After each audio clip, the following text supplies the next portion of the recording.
You can have a job, or you can have a career, or you can have a calling.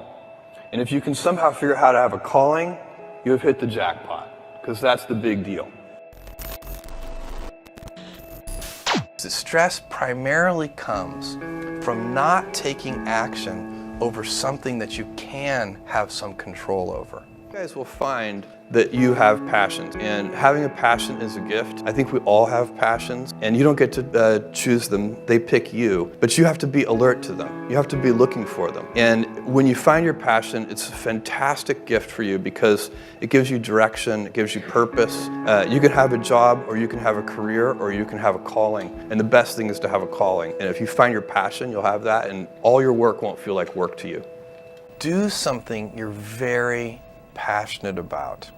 And don't try to chase what is kind of the hot passion of the day.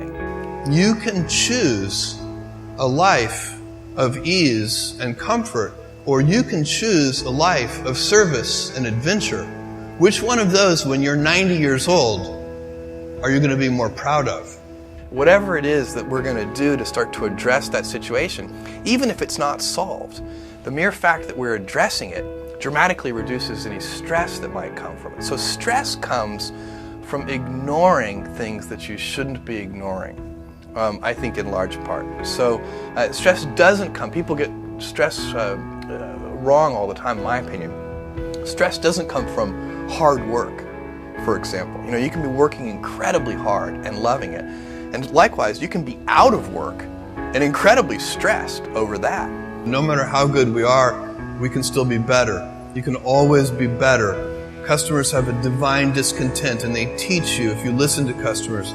So we watch for that, and we see patterns, and we can find places where it's not working, something's going wrong, and that's really how I get the feedback, is from customer input. What you really want to do is you take that, it's an anecdote, it's a single example, but you need to find the root cause. What went wrong deep inside the system? How did this happen? Because then you can fix it for everyone. My job, one of my jobs as the leader of Amazon, is to encourage people to be bold. And people love to focus on things that aren't yet working. And that's good, it's human nature. That kind of divine discontent can be very helpful. But you really, it's incredibly hard to get people to take bold bets. And you need to encourage that. And if you're going to take bold bets, they're going to be experiments. And if they're experiments, you don't know ahead of time whether they're going to work. Every single important thing we've ever done, the most important things have always seemed dumb to industry experts at the beginning. So you have to get really good results. You have to defy conventional wisdom. And the problem, of course, is that conventional wisdom is usually correct. Experiments are, by their very nature, prone to failure. But big successes, a few big successes, compensate for dozens and dozens of things that didn't work. Kindle, Amazon Prime, our third-party seller business, all of those things are examples of bold bets that did work, and they pay for a lot of experiments. I've made billions of dollars of failures at Amazon.com. Literally, billions of dollars of failures. You don't just fix the symptom, you have to fix the root cause. And that's been the secret to our operational success for 20 years. There are a lot of things that are a waste of time. When you think about your life, I often tell people that I work with, if you can get, because people have very high standards for how they want their work life to be. And I said, look, if you can get your work life to be where you enjoy half of it, that is amazing. Because very few people ever achieve that. Because the truth is, everything comes with overhead. That's reality. I'm willing to keep funding things if there's one high judgment champion who still wants to keep trying. And I think that's extremely important, because I think most companies, especially larger companies, give up on things too soon. It's companies that don't continue to experiment, companies that don't embrace failure, they eventually get in a desperate position where the only thing they can do is make a kind of Hail Mary bet at the very end of their corporate existence. Whereas companies that are, making bets all along, even, big bets, but not bet the company bets. I don't believe in bet the company bets. That's when you're desperate. That's the last thing you can do. What we're really focused on is thinking long term, putting the customer at the center of our universe, and inventing. Those are the three big ideas to think long term, because a lot of invention doesn't work. If you're going to invent, it means you're going to experiment, you have to think long term. So these three ideas, customer centricity, long-term thinking, and a passion for invention, those go together. That's how we do it. And by the way, we have a lot of fun doing it that way. Every job comes with pieces you don't like. And we need to say, that's part of it. And not resent those pieces, or try not to, but also try to minimize them. I tell senior executives, you should have the least stress. There's this weird, I think, false idea that CEOs, I'm a CEO, there's this false idea that CEOs are under the most stress. Well, I look at that, I'm like, why? You're in charge. That is true for most businesses, where you kind of proceed adaptively. It's step by step. You figure it out. You have a success, and then you kind of double down on that success, and you figure out what else you can do, what customers want. And everything we've done and all the success we have is at its root primarily due to the fact that we have put customers first. So you really need to be very clear with yourself. And I think one of the best ways to do that is this notion of projecting yourself forward to age 80, looking back on your life and trying to make sure you've minimized the number of regrets you have. That works for career decisions, it works for family decisions. It means step by step ferociously, and it's the motto for Blue Origin. Basically, you can't skip steps. You have to put one foot in front of the other. Things take time. There are no shortcuts, but you want to do those steps with passion and ferocity. You need to be nimble and robust. So you need to be able to take a punch, and you also need to be quick and innovative and doing new things at a high speed. That's the best defense against the future.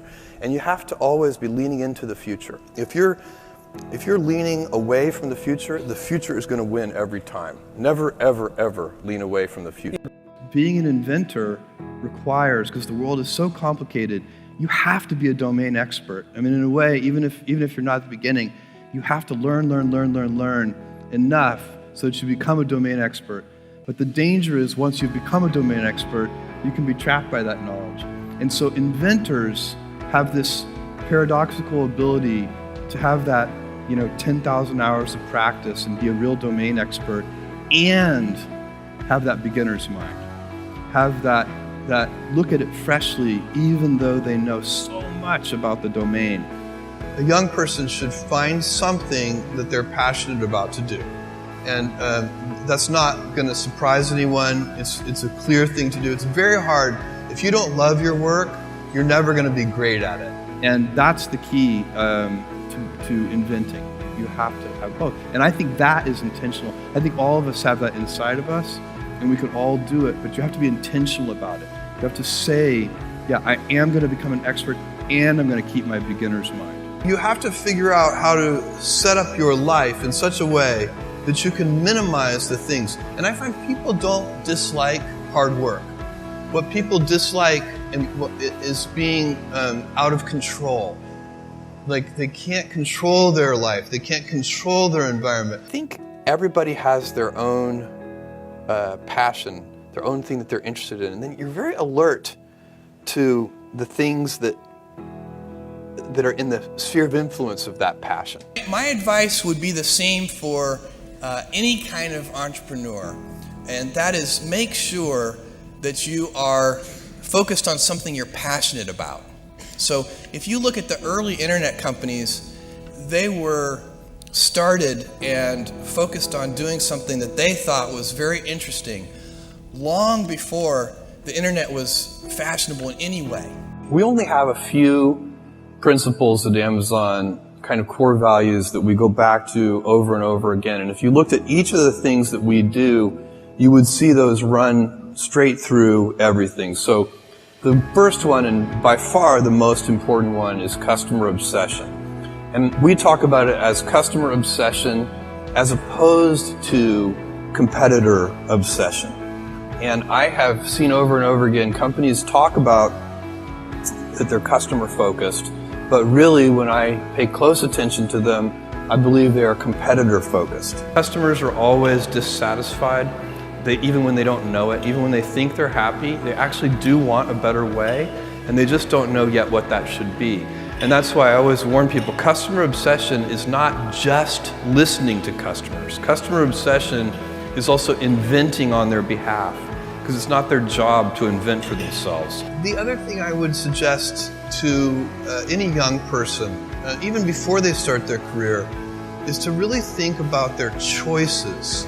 You can get very fixed on your gifts. So everybody has gifts. There are a lot of things that you can be given, but those things can confuse you because they're not the things that construct your life. It's your choices that construct your life. You can't follow the fashion when you're trying to do a startup company, or I think really anything in life. But you have to, as an entrepreneur, if you're gonna build a company, pick something you think is interesting, that has the intersection of genuinely creating real customer value, and then just stay right there and let the wave catch you. You know, you're very lucky if you have a career. A lot of people end up with a job. So it's not like I really have a choice to follow this passion. It has captured me. All overnight successes take about 10 years.